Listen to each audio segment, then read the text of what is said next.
একটা মধ্যবিত্ত ঘরের ছেলের গল্প। ক্লাস 10 পর্যন্ত লেখাপড়া করার পর ছেলেটার আর লেখাপড়া করা হলো না, কারণ বাবা মা তার লেখাপড়ার খরচ দিতে পারে না। কিন্তু তার ঘোরাঘুরি কেউ পছন্দ করতো না। মা বাবা, আত্মীয় স্বজন, পাড়া প্রতিবেশী সবাই খারাপ চোখে দেখতো। এভাবেই কেটে গেল কয়েকদিন। তারপর সে সহ্য করতে না পেরে চলে গেলেন শহরে। সেখানে চাকরি খুঁজতে খুঁজতে একদিন চাকরিও পেয়ে গেল। বেতন 7,000 টাকা, 1500 টাকা বাসা ভাড়া, 3,000 টাকা খাওয়া, 1,000 টাকা হাত খরচ, বাকি থাকে 1500 টাকা। সেই 1500 টাকা সে বাবা মার কাছে পাঠিয়ে দিত। কিন্তু সেই 1500 টাকা নিয়ে বাবা মা সন্তুষ্ট ছিল না, কারণ গ্রামের মানুষ মনে করে ঢাকা মানে প্রচুর টাকা। এভাবেই চলতেছিল।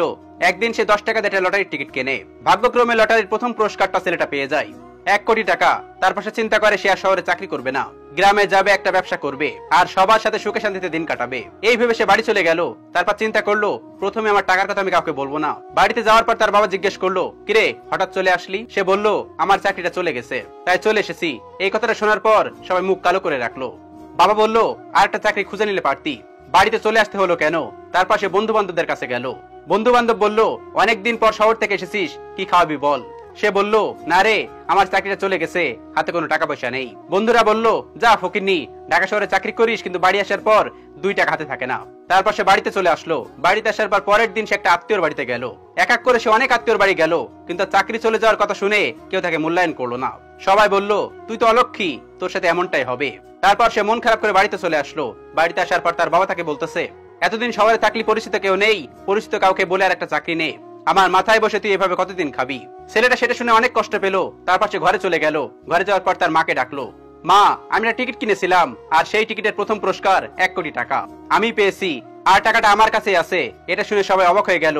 খুশিতে সবাই নাচতে লাগলো। তার আদরের আর অভাব হচ্ছে না, সবাই তাকে আদর করতেছে। মুহূর্তের মধ্যে পুরো গ্রাম সবাই জেনে গেল। তাকে সবাই একে একে দেখতে আসতেছে। তার আত্মীয় স্বজনরা চলে এলো। এসে সবাই বলতেছে, তোর ভাগ্যটা অনেক ভালো। কালকে যারা বলেছে তোর পোড়া কপাল, আজকে তারাই বলতেছে তোর কপালটা অনেক ভালো রে, না হলে এতগুলো মানুষের মধ্যে প্রথম পুরস্কারটা তুই পেতি। বন্ধু বান্ধবরা সবাই চলে এসেছে। আসার পর সবাই তাকে প্রশংসা করতেছে, সবাই তাকে গুণগান করতেছে।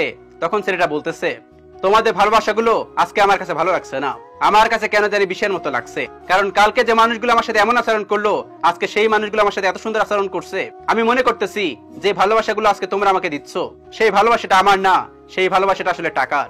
তারপর সে তার বাবাকে ডাকলো এবং বললো, এই নাও টাকার বস্তা, আমি চিন্তা করেছিলাম এই টাকাগুলো দিয়ে গ্রামে ব্যবসা করব আর সবার সাথে মিলেমিশে থাকবো, কিন্তু এমনটা হলো না। পরিবার, আত্মীয় স্বজন, বন্ধু বান্ধব সবাই আমার কষ্ট দিল। তোমরা বরং তোমাদের ভালোবাসাটা রাখো, আর আমি শহরে চলে যাই। আমার সেই 7,000 টাকা চাকরিটা এখনো আছে, আমি সেটা নিয়ে ভালো থাকি। গল্পটা কাল্পনিক হলেও প্রত্যেকটা মধ্যবিত্ত ঘরের ছেলের গল্প এমনটাই হয়। হয়তোবা চাকরিটা সে একসময় পেয়ে যায়, কিন্তু সেই লটারির টিকিটটা পাওয়া হয় না। চাকরি না পাওয়ার জন্য পরিবার, আত্মীয় স্বজন, বন্ধু বান্ধব, কাছের মানুষ, তাদের কাছ থেকে যে অবহেলাটা পাওয়া যায়, সেই অবহেলার দাগটা সারা জীবন হৃদয়ে থেকে যায়। দিন শেষে সবাই আমাদেরকে ভালোবাসে, তবে সেটা আমাদের টাকার অঙ্ক দেখে। আমাদের পকেট যত ভারী, আমাদের ভালোবাসার ওজন তত ভারী। আমাদের পকেট যত ভারী, আমাদের কাছের মানুষজন তত ভারী। দিন শেষে মানুষ আমাদেরকেও ভালোবাসে, তবে আমাদের পকেটের ওজন দেখে। আমাদের যখন পকেটের ওজন থাকে, তখন সবাই আমাদের ভালোবাসে, সবাই আমাদের পাশে থাকে। কিন্তু পকেটের ওজন যখন শূন্য হয়ে যায়, তখন আমাদের পাশে কেউ থাকে না। তখন আমাদেরকে কটূক্তি করে, খারাপ কথা বলে, এমন এমন কথা বলে ফ্যামিলি থেকে যে নেওয়া যায় না। হায় রে, সবাই টাকাটাকেই ভালোবাসে।